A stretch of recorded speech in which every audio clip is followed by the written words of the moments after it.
health is a critical issue affecting millions. And it's time to talk about it openly and honestly. In this interview, we'll be exploring how students handle their mental and overall well-being. And challenging or breaking down the stigma that often surrounds the mental health illness. So, let's get started.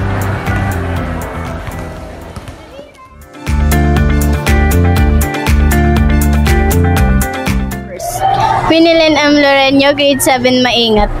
Manapot Princess Anne FG 7, Maingat po. Hi, my name is Ron Alexis P. Bihasa and I am in grade 9, Jok. I am Princess Lorraine Elizabeth G. Mabahan and I am from grade 9, Jokno po. Hi, I'm Kristen Lawelyn Manalo po. I'm from STEM 4 and I am 16 years old.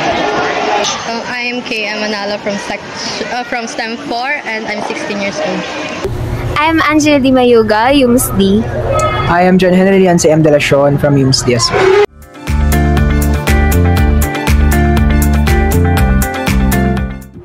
Masaya po kasi bukod sa nakakapag-aral ulit, marami ulit ako nakikilala mga bagong kaibigan. Masaya rin po kasi sama-sama po kami ng pamilya ko na nagse-celebrate sa mga iba't ibang okasyon.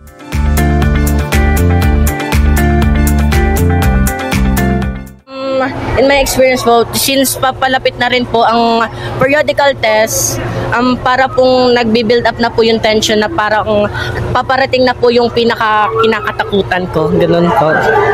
Just like what he said po, natatakot din po kami sa results ng periodical, especially malapit na din pong magbigay ng grades after ng periodical po.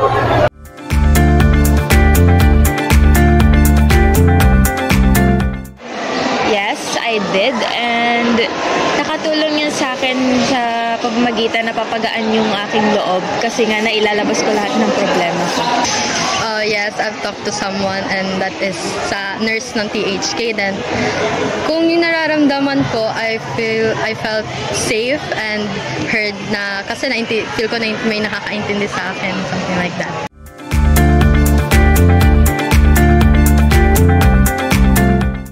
May mga time na hindi ko din talaga makaya. Super na-overwhelm ako sa mga nangyayari, ganyan. Ang ginagawa ko, nagtitake ako ng break. Titake ako ng break sa social media, sa ibang tao, tapos papahinga ako sa bahay, ganun. Very common din yan sa mga grade 12 students. So, kagaya din sa kanya, I also take breaks if ever man na-overwhelm ako sa activities. But also, yung isa ko pang ginagawa is, minamanage ko yung time ko well para hindi ako ma-burden sa mga sunod-sunod na activities na ibinibigay sa akin.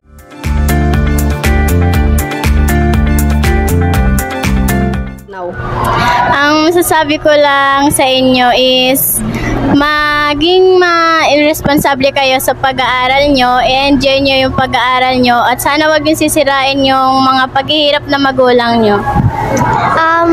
Just believe in yourself, don't, hayaan nyo na lang yung sasabihin ng iba.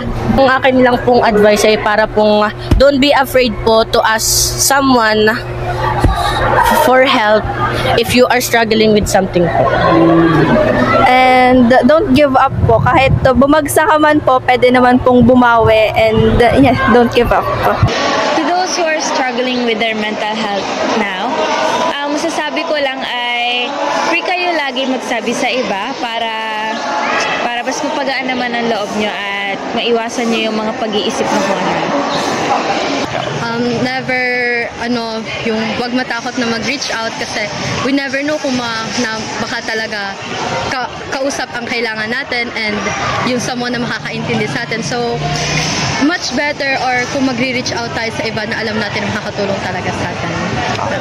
Ako, for me, if you're struggling with your mental health right now, ang pinakamagandang bagay na gawin is to seek help then. And if meron ka mga friends and family naman na willing din makinig ng problema mo, mas maganda na sinashare natin kaysa tayo lang yung nagke-carry ng problema. That is a very good point kasi most people na may mental health problems is they do not have the strength para mag-open up sa ibang tao. So talagang napakahalaga na may mga support system tayo, may mga friends tayo, family that we can open up to para malaman nila yung nararamdaman natin and para makapag hayag tayo ng mga emotions na nararamdaman natin. I know that it is not easy to open up, and we appreciate your willingness to do so. Don't hesitate to reach out. Progress takes time, and it's important you're taking steps. Remember, mental health matters. I am Kim. And I am Jean. And this is a gentle reminder. Growth, Encouragement. nurturing, Thoughtful. loving, Engaging. a mindful help for you.